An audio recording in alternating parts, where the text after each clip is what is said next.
everyone, and welcome back to Trading Secrets. In the beginning, there was nothing, and then there was something. But then humanity invented nothing again. But does that mean something? Or nothing at all? And what even is nothing if it technically means something? और अब क्या हो रहा है? ये मैं क्या कह रही हूँ? I'm sorry. I think something broke my brain there. Or nothing broke my brain. Okay, I will stop. In this episode, let's explore how the insignificant little zero changed the world of mathematics forever. The common belief is that India invented zero, which is both true and not true. But to understand this better, we first need to look at what kind of zeros existed. Or didn't exist. Okay, I'm sorry, it's really hard to stop. Anyway, I say this because there are two types of zeros. The first one being the placeholder. This zero merely marks the place in which no other number exists. For example, if you wanted to say 101, you would write a 1, a 0, and another 1. The 0 here indicating the absence of any tens.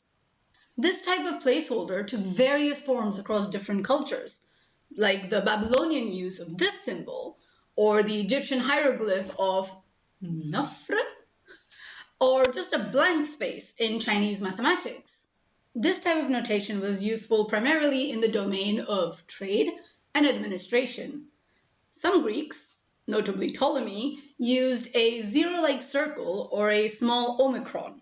Not in maths, though. Only when they wanted to say none, like how many philosophers does it take to change a light bulb?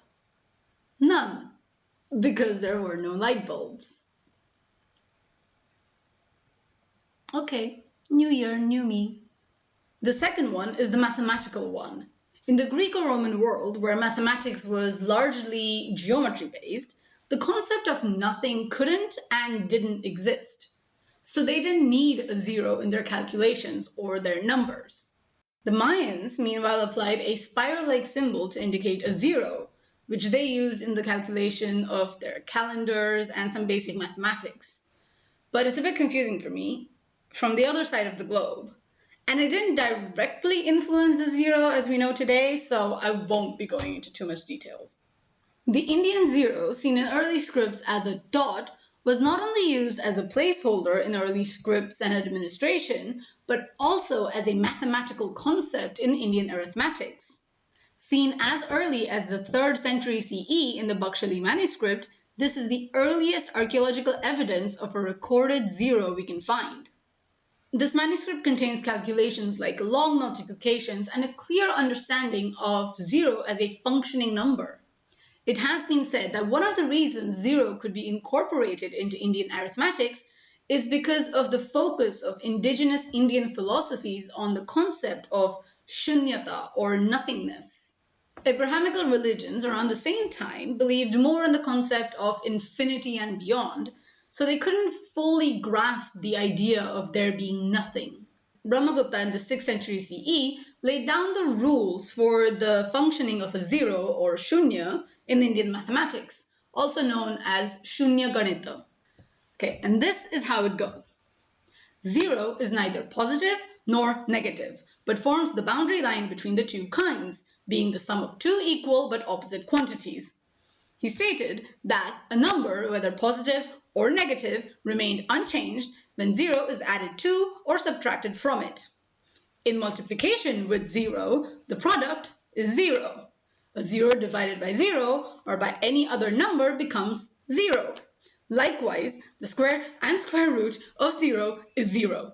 But when a number is divided by zero, the answer is an undefined quantity that has that zero as the denominator. Yeah, I was terrible at maths in school.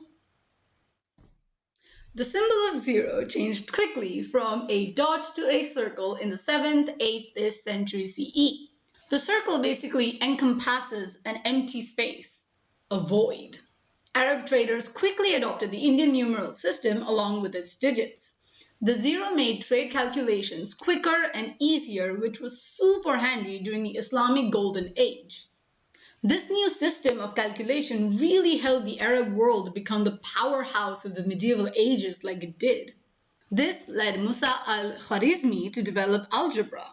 With the Arabs trading with both the East and the West, Indian numerals and the zeros spread quickly around the then known world, which is why they're now known as Arabic numerals, even though in Arabic they're known as Hindu or Indian numerals. So when you visit India and see us using numbers oddly resembling English numbers, know that ours came first. The coinage and inscription of one of my favorite dynasties, the Satavahana dynasty from 2nd century BCE till 3rd century CE, are archaeological proof of that. Europe, unsurprisingly, didn't welcome Indian numerals with open arms. A largely classicist and Latin-centric attitude towards academia blocked the spread of zero. So for a few centuries, European mathematicians continued counting using N's and C's and L's and V's, or using an abacus, until Fibonacci incorporated the zero in his sequence and finally popularized it in Europe. But what is zero? Etymology time. Shunya means void, nothing, emptiness. So the Arabs used the Arabic equivalent to mean nothing, which was al-shifra. This changed to cifra in Renaissance Italian, which later became the zero. On the way to zero, cifra also evolved into cipher, which came to mean a code, presumably because these new numbers were basically an unknown code of counting. So when you decipher something, you're basically making something out of nothing. Double etymology. Meanwhile, other languages use their own concepts of nothing to mean zero. Nil, nulla, null, which all come from the Latin nulla, meaning nothing. And not also means, just that. Interestingly, in Japanese, despite having a word that means nothing, they still say zero in mathematics. Not entirely sure why. And now, where does zero fit in today's world? I don't think I need to explain to anyone the importance of the ones and zeros in the binary world that helped technology propel forwards. I hope you learned something today. Or did you learn nothing at all? It's good to be back. If you enjoyed this video, do let me know in the comments below. And don't forget to like, subscribe, and share it with your friends. I'll be back soon. I promise. Bye-bye.